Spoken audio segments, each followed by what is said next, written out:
Our nation's capital on this beautiful election day in Washington, D.C. I'm Carol Costello. It has been one of the most bitter and polarizing elections in modern history. And the nation is just hours from electing a brand new president. Hillary Clinton casting her vote in the last hour near her home in suburban New York. She campaigned well after midnight, and so did her rival Donald Trump, who this morning is predicting victory. We're doing very well in North Carolina. I think we're doing very, very well in Florida. Those are the two most important early states, aren't they? Excuse me? Those are the two most important early states, Florida and North Carolina. Well, I think they're very important. I think we're doing well there. We're doing very well in New Hampshire. Ohio is incredible. It's just a great place. The people are just amazing in this country. Ohio, we're doing incredibly. And we're going to win Iowa. Voting now underway across most of the United States. We're already seeing lines in many of the polling stations. Here in yellow are the states opening their polling sites this hour. Most are already up and running in the eastern and central time zones. The weather should not play a huge role in today's turnout. No excuses. There could be some rain showers in a few key states in the Midwest and the Great Lakes region, but nothing big. CNN has deployed its vast resources to bring you this historic election like no one else can. We're covering both presidential campaigns, all the angles, and the races that will decide who controls Congress under our next president. Let's begin, though, with Joe Johns in the Clinton camp. Hi, Joe. A beautiful morning here in Chappaqua, New York, for Hillary Clinton as she and her husband, the former president, went out to vote around 8 o'clock Eastern time. We'd been told she was going to show up a bit earlier, around 6:30 this morning, but that would have been hard to do given the fact that she arrived back at White Plains around 3:30 this morning, greeted by supporters. She was greeted at the elementary school where she voted this morning by, among others, her Congresswoman, the Democrat Nita Lowey from this area. She talked just a bit after she voted. And interesting, listen to the tone of Hillary Clinton, trying not to show any sign of inevitability, suggesting that if she wins, she's going to do a good job for the entire country. Listen to this. It is the most humbling feeling, Dan, because, I know how much responsibility goes with this, and so many people are counting on the outcome of this election, what it means for our country, and I'll do the very best I can if I'm fortunate enough to win today. This campaign has been so careful about the issue of tone coming all the way down to Election Day, putting out even the fact that she's put together both a winning speech and a losing speech, depending on what happens tonight. Hillary Clinton expecting to have a very light schedule throughout the day here in New York, going to do a number of radio interviews and then make her way over to the city for what she and her supporters hope will be a victory celebration. Back to you, Carol. All right, Joe Johns reporting live from Chappaqua this morning. Now let's turn to the Trump campaign and head out to New York City. CNN's Jason Carroll is there. Hi, Jason. And good morning to you. Donald Trump expected to vote here at about 10 o'clock at PS 59. Expected to walk right through those doors, and we see the crowds of people lining up to vote. It's all in the voters' hands at this point. Yesterday, Donald Trump, 5 states, making 5 stops, Carol, going over much of the themes that we've heard throughout his campaign, that the system is rigged. He's going to repeal and replace Obamacare. He's the candidate of the working class. He is the candidate who can clean up Washington, D.C. We've heard Donald Trump say so much about what he's going to do if he wins. We've also, throughout this campaign, Carol, heard him repeatedly talk about how he would feel if he did not win. Again, we've heard it throughout the campaign. We heard him say it again yesterday, and he said it again this morning. If I don't win, I will consider it a tremendous waste of time, energy, and money. I'm going to be, sure. I will have spent over $100 million on my own campaign, meaning I don't have to take tremendous. I don't have to take the money from all the fat cats that are going to tell you what to do. I think it's a big asset. It doesn't get talked about much. But, yeah. So you feel that way? I think it's a tremendous asset. But no, I will consider it. I will not consider it great if I don't win.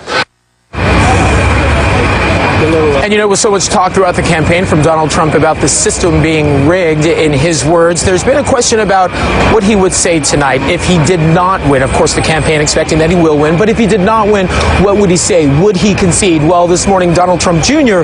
speaking about that, saying so long as it's a, quote, fair fight, so long as it's a fair fight, and it's evident that it's a fair fight, he fully expects his father to concede, but once again, fully expects his father to win tonight.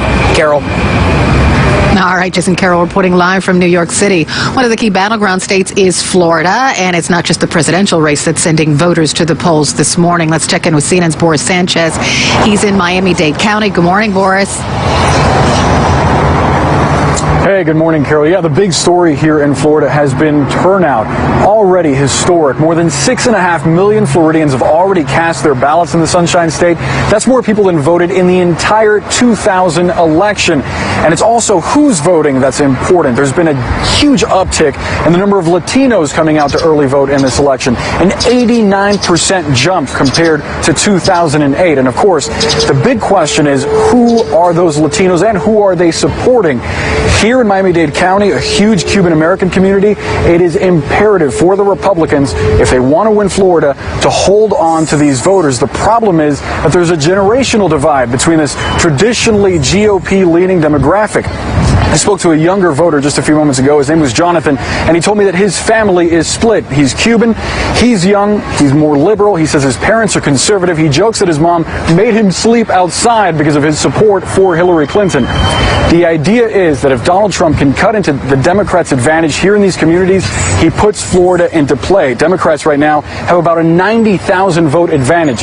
To give you some perspective, back in 2012, Democrats had about 100,000 vote advantage in early voting going into Election Day. Democrats are trying to hold on to that lead, and you mentioned the Senate race. They're also hoping that a lot of the votes that are going against Donald Trump in the Latino community go to Patrick Murphy in that tight race between him and Marco Rubio. Republicans so far are confident that Rubio can win. He's put out several ads in the past few weeks. He's also very popular, being Cuban-American in this Cuban-American community, so he's hoping that they will go his direction, Carol. All right, Boris Sanchez reporting live from Florida this morning. Another highly coveted prize for both campaigns, North Carolina. The swing state home to 15 electoral votes that went to President Obama in 2008 but turned red for Romney in 2012. CNN's Gary Tuchman is live there. Good morning. Carol, good morning to you. Welcome to the Mount Moriah Baptist Church in the heart of Charlotte, North Carolina, which today is one of 2,700 precincts in this swing state of North Carolina. Business is brisk. The polls open at 6:30 a.m. I want to give you a look at how it works here. You walk into the church, you come up to this desk, and you sign in. You put your name and address, telling them who you are. You do not need an ID in the state of North Carolina. You then take that piece of paper to this desk. If your last name starts with A to C, you come here, you show them the slip. They verify that you live here. Hello? You're all smiling today, right? Yes. Okay, good. Everyone's happy. It's election day here. They verify you're in this precinct, and then you walk over here to one of the 21 video voting machines. There are 21 in this room. You cast your vote, not just for President of the United States, but also two other very tight races here in this state, for governor and for U.S. Senate, which could ultimately determine which party controls the U.S. Senate. One thing I want to point out that's amazing, Carol. If not one person voted in the state of North Carolina today, if everyone woke up and said, we're not voting today, there would still be a 45% voter turnout. 3.1 million people voted in early voting here in North Carolina. There are a total of 6.9 million registered voters. So it was 45% to start. So there will be a very high turnout here in the state of North Carolina when the polls close at 7:30 p.m. Back to you. All right, Gary Tuchman reporting live from North Carolina. Thanks so much. So let's talk about this and more. Matt Visor is with me. He's a national political reporter for the Boston Globe. He's also a graduate of the great University of North Carolina at Chapel Hill. And I had to say that because Elaine, one of my writers, here you are, is a graduate of that university. So I promised I would. So there you have it. David Swerdlik is the assistant editor of the Washington Post, and Ryan Lizza is the Washington correspondent for the New Yorker. Thanks to all of you. Thank you. For coming in, because okay, I'll start with you, person who graduated from the greatest university in America. Keep it between us here. Exactly. How does it feel on this day? It's the culmination of a year and a half, 2 years. Watching the clips in the on New Day, you sort of realize how far we've come. So many entertaining moments, dramatic debate moments. The day is finally here. It's sort of a cliche that the only poll that matters is on Election Day, and we're finally here to that last day. And does it give you a sense of relief just as a person? I mean, because you've been really in it for a very long time. Yeah, we've all been in it. All of us up here, and also the whole country. I feel like people need a sense of catharsis, but at the same time, there's going to be more ahead. There'll be a pause tonight, and then really political battles will continue with the new president, with Congress, and the nation figuring out how to go forward after 8 years of being very accustomed to the leadership of President Obama. Okay, so I'll ask you the same question. Well, don't forget, Carol, there's less than 2 years till the midterm election. Oh, stop. Yeah, starts Countdown tomorrow. begins. Yeah. As soon as the midterm elections are over, 2020 presidential election starts. Oh, stop. So, no, this has been a great election to cover. It's been fascinating. It's been terrifying sometimes. And so it's a sense of relief here at the end. Yeah, me too. I'm actually excited. I mean, I want to put up that shot from Raleigh, North Carolina, of the people in line waiting to vote, because it's incredible. This was taken when the polls just opened. I don't know what this says about voter turnout, because this is just a snapshot, right? But still, it's a beautiful thing to see democracy in action, right? That's a beautiful thing. I just wanted to put that up to remind people what this day is all about. Although one thing about these long lines in North Carolina is you can't forget that this was a decision made by the state to cut the number of places. There are not enough places in some of these states, and as beautiful as it is to see people online getting ready to vote, we shouldn't have long lines in this country. We should be making it as easy to vote as possible. Well, you're right about that. There should be a lot of polling places to accommodate voters so they don't have to stand in line. Yeah, and this is something that's going to carry over again to subsequent elections, right, Carol? I mean, this idea that only in states controlled by Republican legislatures has early voting been reduced, has early vote, or have the number of polling places like in North Carolina been reduced, and as demographics shift and as subsequent presidential elections take place, we're really going to see if this winds up being effective for Republicans, or if Republicans are going to be forced to expand the number of the demographics of their voting base. Matt, I want to take you back to April 12th, 2015. So roll the tape and we can all go back together. Everyday Americans need a champion, and I want to be that champion. So you can do more than just get by. You can get ahead and stay ahead, because when families are strong, America is strong. So I'm hitting the road to earn your vote. Okay, so that's how Hillary Clinton announced her presidential run. Not flashy at all, but in Philadelphia last night, 33,000 people, all the stars of the Democratic Party, very flashy. Yeah, and people, the party sort of rallying behind her. Extraordinary moment with President Obama and Michelle Obama there as well. One interesting point is that announcement video was a month after her press conference about her emails, where they thought that would not be as big of a deal, and we're still talking about that today, in part because of the actions of James Comey, but they sort of underestimated, I think, how big of a deal the emails would be. And Donald Trump announcing a couple months after that, it's notable that the way that he came out in his announcement, he talked about the same things that he's talking about today. Yeah, and actually, remarkably consistent. I have that moment because Hillary Clinton's tactics changed through the campaign, right? She went from going to small gatherings to like holding big rallies herself to flashy rallies with other surrogates surrounding her, right? But here's Donald. I want to get the date right. Here is Donald Trump. This was June 16th. You see, it's cemented in your memory. June 16th, 2015. Roll the tape. All of my life, I've heard that a truly successful person, a really, really successful person, and even modestly successful, cannot run for public office. Just can't happen. And yet that's the kind of mindset that you need to make this country great again. So, ladies and gentlemen, I am officially running for President of the United States, and we are going to make our country great again.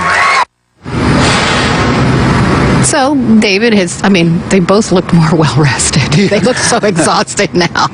Yeah, they both look exhausted, but they both, I think, in their own ways have finished up strong. If you look at that clip of Donald Trump there, what he was talking about in the clip was this idea that he is a successful businessman, not a politician, will go out and change the political system. But it was what he said later in that speech about immigrants from Mexico in particular that wound up making the headlines the next day and set us down sort of the trajectory of what we saw for the next year. Because that lasted. It never did go away. No, it didn't. And let's be honest, I barely remember Hillary Clinton's initial kickoff or any lines or phrases from it. It was a fairly generic, let everyone get ahead. And message. Love each other. And all of us remember that speech from Donald Trump because maybe we were watching it live and mocking it or not taking him seriously, or just the consistency of his message through the entire primary campaign, the fascination, frankly, of Donald Trump with us in the television world. Obviously got way more coverage than anyone else, and for better or worse, that was the dynamic. I mean, Hillary Clinton, even in the general election when it was just the two of them, Trump managed to dominate the debate, become more memorable.